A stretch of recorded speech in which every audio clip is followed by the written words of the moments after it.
दक्षिण भारत के घने वनों के बीच धुंध से ढकी पहाड़ियों पर एक ऐसी यात्रा शुरू होती है जो सिर्फ पैरों से नहीं, संकल्प से तय होती है। यहाँ आने वाला हर व्यक्ति पहले साधक बनता है, फिर श्रद्धालु। हम बात कर रहे हैं सबरीमाला मंदिर और वहाँ विराजमान नैष्ठिक ब्रह्मचारी देव भगवान अयप्पा की।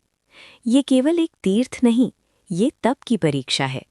ये परंपरा और आधुनिकता के बीच संवाद है, और ये उस जन्म की कथा है जो दो महाशक्तियों के संयोग से हुआ।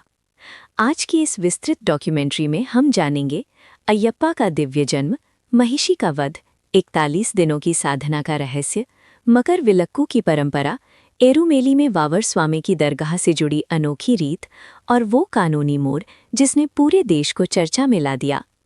पुराणों में वर्णित है कि जब अधर्म बढ़ता है, संतुलन के लिए दिव्य ऊर्जा जन्म लेती है।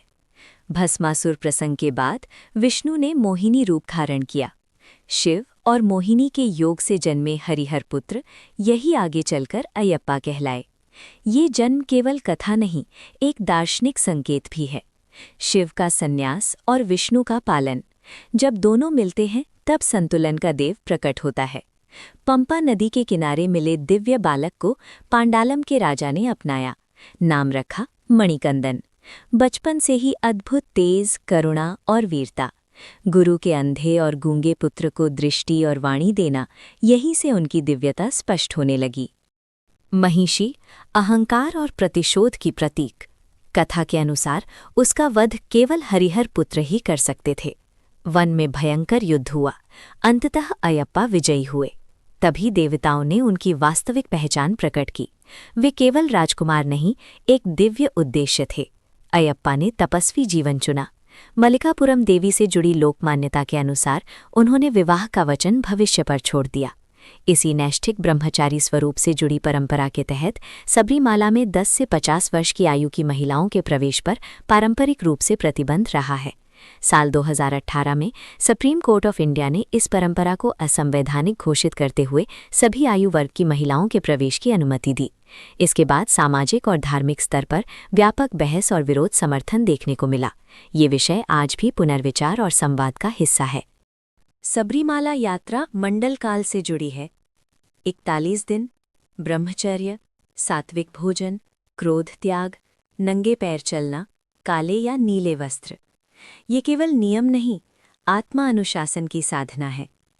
18 पवित्र सीढ़ियाँ, इन्हें पार करना प्रतीक है अहंकार, वासना, लोभ, मोह पर विजय का। सबरीमाला यात्रा एरुमेली से जुड़ी परंपरा के बिना अधूरी मानी जाती है। वहाँ स्थित है वावर स्वामी से जुड़ा स्थल। लोक परंपरा के अनुसार वावर स्वामी अयप्पा के सहयोगी और मित्र माने जाते हैं।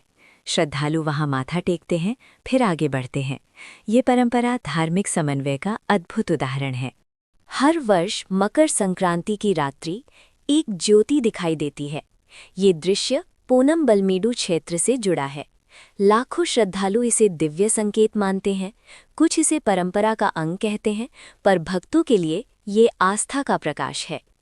अयप्पा के 5 महत्वपूर्ण तीर्थ कुलत्थुपुझा बाल रूप, आर्यन कावू युवा स्वरूप, अचन कोविल गृहस्थ रूप, एरुमेली समन्वय, सबरीमाला तपस्वी रूप। इन 5 को मिलाकर अयप्पा का संपूर्ण आध्यात्मिक मार्ग समझ आता है। आज हर वर्ष करोड़ों श्रद्धालु आते हैं। घने जंगल, कठिन चढ़ाई, सामूहिक उद्घोष, स्वामिये शरणम अयप्पा। ये यात्रा शरीर से अधिक मन की परीक्षा है। सबरीमाला हमें सिखाता है तप क्या है, संयम क्या है, संवाद क्या है। ये केवल एक मंदिर नहीं, एक जीवित परंपरा है, जहाँ प्रश्न भी हैं और उत्तर भी। जब आप वहाँ जाएं, दर्शन से पहले स्वयं से मिलें। स्वामी शरणम अयप्पा।